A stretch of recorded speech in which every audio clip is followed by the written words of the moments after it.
It's 6 p.m. Eastern. It's time for the Daily Wrap.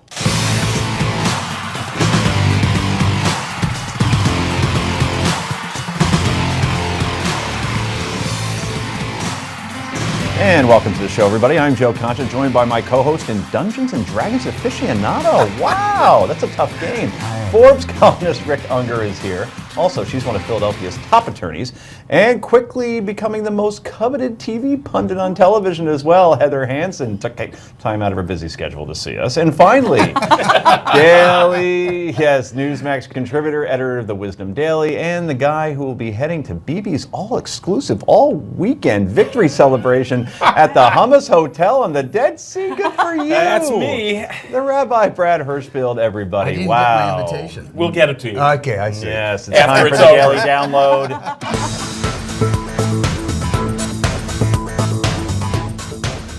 And yesterday, Benjamin Netanyahu did something many thought was impossible, struck a clear and decisive victory in his bid to continue to be the Prime Minister of Israel. Early exit polls had Bibi narrowly leading, but when everything was said and done, the Likud party easily cruised to a win, keeping Netanyahu in place and picking up 30 seats in Parliament. Weren't expected to get that many. Analysts are pointing to the Prime Minister's slide to the far right in the remaining days of the election that helped him lock down the votes, even though he won by a pretty decisive victory, so maybe he didn't even need to do that. The White House was excited by Netanyahu's win and took to the airwaves to congratulate him. Given all the tension between Prime Minister Netanyahu and President Obama in the recent weeks and months, is it fair to say that there is not a massive celebration happening at the White House this morning with this news? Allison, we want to congratulate the Israeli people for the democratic process for the election that they just engaged in with all the parties that engage in that election. As you know now, the hard work of coalition building begins. Sometimes that takes a couple of weeks, and we're going to give space to the formation of that coalition government, and we're not going to weigh in one way or another. Okay, that would be incorrect. Apparently nobody in the administration was very excited about Bibi's win. And liberal columnists and publications, well, they're downright furious. Today in the Daily Beast, the wonderful Jonathan Alter penned, like George W. Bush in his 2004 re-election campaign against John Kerry in the aftermath of 9/11, Netanyahu wielded security issues as a polarizing political weapon, overcoming personal unpopularity and a mediocre economic record with a campaign based largely on fear. It worked. Good Lord. On Twitter, it seemed as though some users' head might explode over the news. Take a look at some of these. That racist pig, Netanyahu, wins 27 out of 120, which means 22.5% of the vote.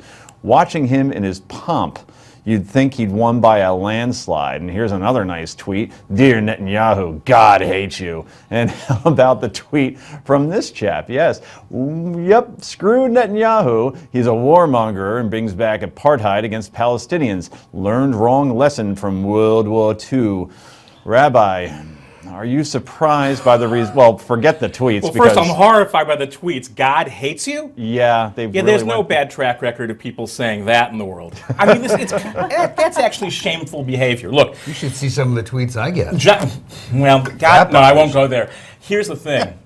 Democracy actually worked here. That has nothing to do with whether I liked the results. The third most popular party in this election that did elect Netanyahu, did move way to the right in the last days, was the United Arab List.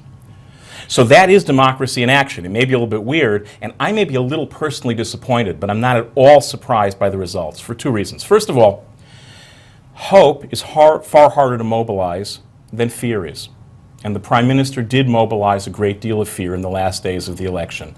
And he proved once again that that's easier to do. I'm disappointed by that, but that is what it is. The other piece of this is that, ironically, the President and this administration that were so opposed to him becoming Prime Minister, I think actually contributed to his ability to mobilize fear and win. The fact is, when someone is frantic, and if you think the Prime Minister was behaving in a frantic way, and we all know it in our lives, the last thing you do is say to a frantic person, calm down! It doesn't help. Rabbi, and that's exactly what they did. And by doing that, they played into the precise fears that he was able to mobilize successfully. Are you to win. furious by the result? Am I Furious.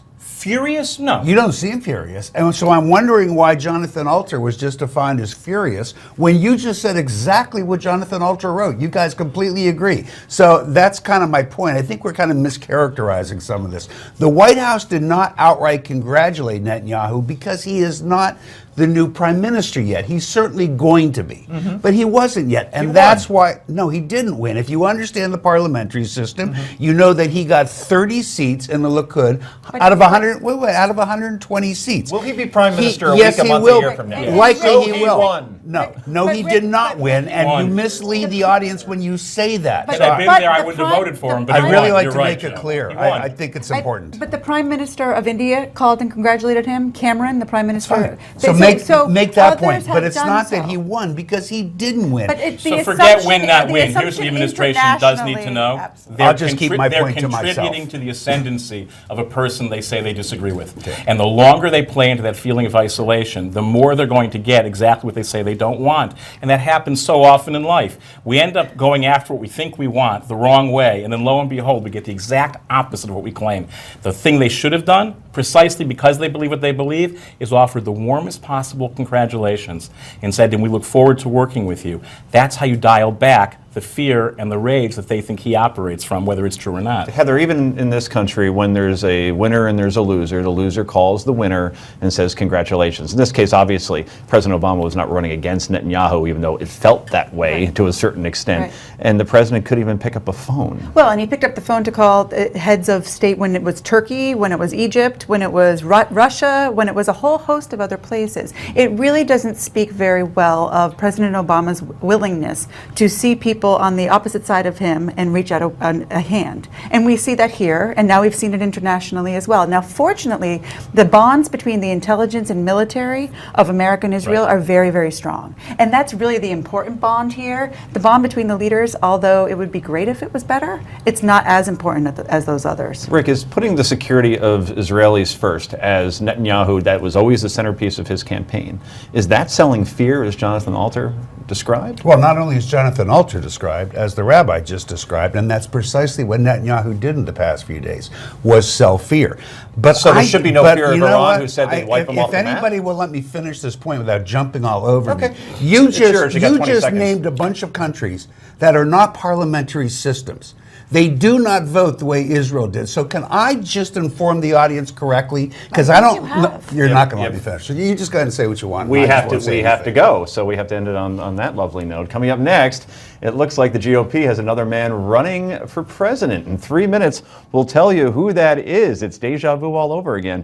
This is the Daily Wrap, and it's only on Newsmax TV.